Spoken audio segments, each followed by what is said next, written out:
አማኝ በሆኑና አማኞች ባልሆኑ ሰዎች መካከል ወይም የእግዚአብሔር መንግስት ልጆችና የእግዚአብሔር መንግስት ባልሆኑ ልጆች መካከል ማቴዎስ 13 ከቁጥር 36 ጀምሮ ስንዴና እንክርዳድ ብሎ ይለያቸዋል። እንክርዳድ የሚላቸው ጠላት ዲያብሎስ በእርሻው መካከል የዘራቸውን ክፉዎቹን ሰዎች ሲሆን ወይም አማኞች ያልሆኑ ሰዎችን ሲሆን፣ ስንዴ ግን ብሎ በምሳሌው የሚፈታቸው የመንግስት ወይም የእግዚአብሔር መንግስት ልጆች የሆኑትን ነው። ይሄ የእግዚአብሔር ቃል አንድ ነገር ይነግረናል።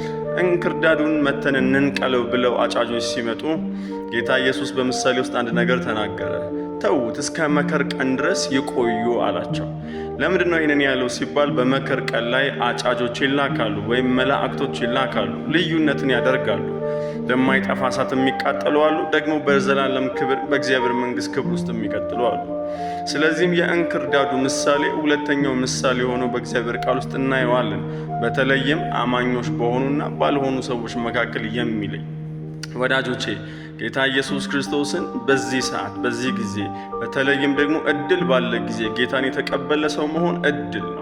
ምክንያቱም የልዩነት ቀን ይመጣል፣ የማይቀጥል ቀን ይመጣል፣ የፍርድ ቀን ይመጣል።